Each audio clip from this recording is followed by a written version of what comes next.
Well, actually, Wolf, I feel very sorry for President Trump. I genuinely do. It has to be a hard place for someone that is constantly so hateful and puts so much vitriol, name calling, and really tells lies about people in order to try to get his way or win some kind of fight. And I think that's exactly what's wrong in America today. That's what's wrong in this toxic political environment that has ripped our country apart. And I personally think that that's poor leadership from a president. It's a very bad demeanor, and Americans are very tired of it.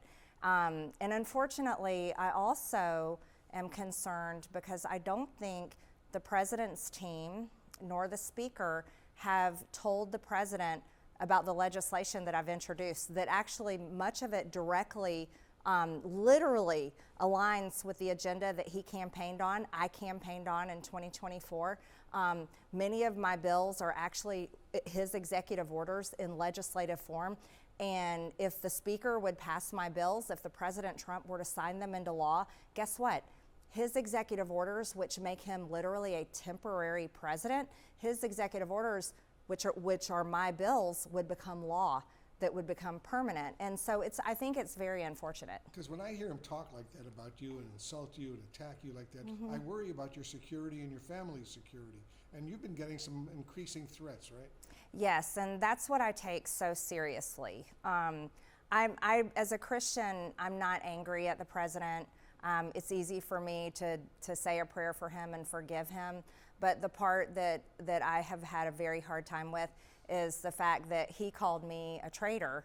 And because of his words, that brought serious threats against myself and my family. We had a pipe bomb threat on my home, a pipe bomb threat on my family construction company and staff, and had multiple pizza doxings. But the serious one was the direct death threats on my son. And I think that goes beyond anyone's arguments or disagreements or politics.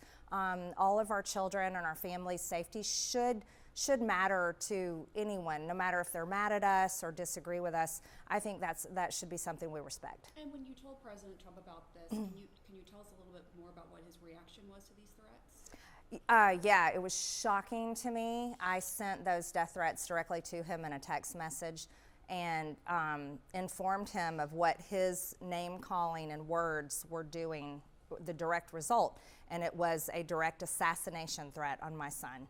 And he was extremely, I won't repeat what he said, but it was extremely unkind. No sympathy, no care.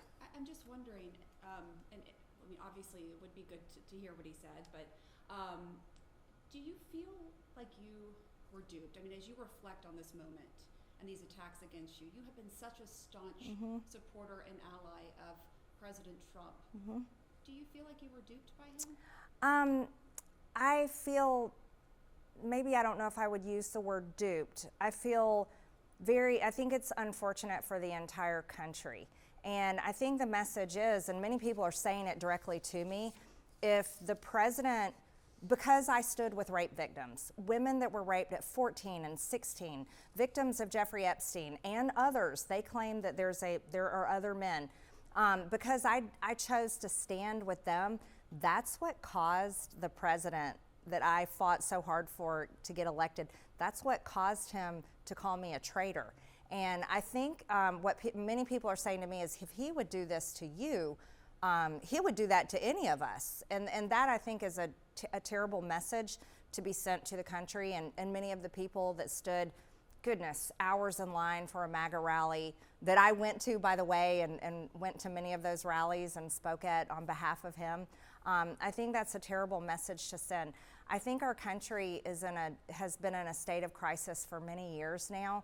And what I personally want to see happen is all the vitriol and toxic politics to be put away, and leaders to actually work for the American people. How much do you think President Trump is responsible for the toxic politics? I know you've addressed your own role to my colleague Dana Bash, but what about Trump himself? Oh, absolutely. He's a leader in it. And And so were others on the other side. I mean, we can look, there was a weaponized Biden DOJ against the president and his family, and state AGs that went after his family. All of that is extremely toxic and dangerous in itself. I fully am totally against any type of weaponized justice system for political purposes. However, it's the language that just continues it. And it's it's extremely unhealthy. It sets a bad example, but that's what has been created on I call it the political industrial complex. It's the two parties that are pitted against each other, and the president, he's a leader of that on the Republican side. It's hard to believe a president of the United States is calling a fellow Republican congresswoman a traitor. I mean, it's pretty awful. Wolf, I'll add to that. I have a 98% voting record with President Trump. 98%. I don't see how that can be a traitor. Can you tell us anything more about what he said, though, when you told him about the death threats? Because I think that's telling. I don't want to, at this time, directly repeat his words, but I can tell you in nature, I literally was shocked that he was so unkind and accusatory. There were other things that shocked me, though. I sent those same death threats to his chief of staff, Susie Wiles, and his deputy chief of staff, James Blair. They didn't even reply to me. And I would have expected at least Susie Wiles, who's a woman, a mother, a grandmother, I would have expected her to have said, this is unacceptable, we'll send it to Kash Patel, or something of that nature. We'll make sure your family's safe. I would have expected those responses, not for them to take sides in any way. I understand they work directly. J.D. Vance did respond, right? J.D. Vance, I give a lot of credit to. He was very kind and caring about that. And I did send to Kash Patel, and he said on it. Okay. It's interesting. Your Republican colleague, Congresswoman Nancy Mace, says in a new opinion piece that Speaker Mike Johnson, and I'm quoting her now, is better than his predecessor. The frustrations of being a rank-and-file House member are compounded as certain individuals or groups remain marginalized within the party, getting little say. Women will never be taken seriously until leadership decides to take us seriously. Speaker Johnson recently said he's the, quote, biggest champion of women GOP lawmakers. Do you predict that some sort of women's revolt in the Republican House conference could take place? I read her op-ed and I thought it was masterfully written, and she's right. And this is something that I've been speaking out against for quite some time now. It is extremely frustrating as a rank and file Republican member in our majority, our Republican majority, that many of us women are not taken seriously, and our legislation is not taken seriously. I'll give you an example right now. Mike Johnson promised me that one of our it's in my bill, it's called Protect Children's Innocence Act. It's a key piece of legislation that is one of President Trump's top campaign promises, and that's to protect any child under the age of 18 from gender-affirming care. Our position is let these kids grow up. They need to grow up before they do any permanent changes to their body. Mike Johnson, that bill has passed through the Judiciary Committee. It is ready to go for a House floor vote.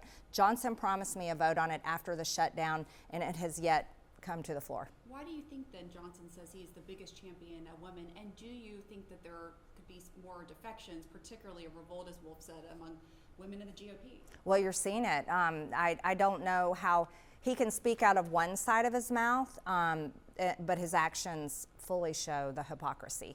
Anna Paulina Luna, she has a discharge petition now on a bill that she fully believes in to change the way members of Congress are allowed to own stocks, and she has that in a discharge petition. Can't get the support from the speaker to bring it to the floor for a vote. But you've seen Elise Stefanik. She went to war with the speaker just last week over an amendment she had that was extremely important. So you're seeing Republican women lash out directly at the speaker because he sidelines us and doesn't take us seriously. What are you planning on doing now that you're leaving Congress? A lot of happiness. You were a big fundraiser in the GOP. Yes, as a matter of fact, I paid my dues to the NRCC. Every single Congress raised hundreds of thousands of dollars more and paid in, supported many Republican candidates and raised money for them, but didn't get treated very well, unfortunately. Not only by our Republican majority, but also, unfortunately, by the president, which I supported. I'm looking forward to seeing my family and friends a lot more. You're going to have some happiness indeed. When Yes. you sat here, you said, I'm a lot happier now, but I just have to quickly ask, Okay. what do you say to the critics after you announce your resignation who say you should stay in the fight or you're only doing this to receive your pension, you're announcing the date? I just want to get your response to that. You know, I think that's unfair criticism, and I would ask anyone. I've had over 773 death threats that my office reported to Capitol Police, and a direct death threat on my son. I would ask anyone to consider, should I have to become like Charlie Kirk?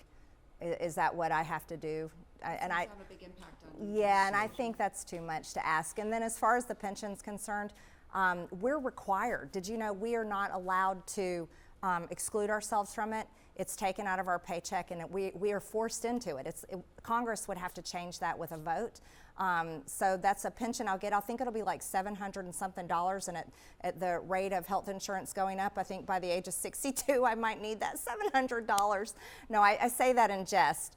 But the criticism, like I get criticized for coming on CNN, and you just had a Republican before me on CNN, and it's unfair criticism because Fox News doesn't ever invite me on. They invited me one time recently after I resigned. We've responded back to the producer, and they still haven't said when I can come on. So I thank you. I enjoy coming on, and I appreciate the questions.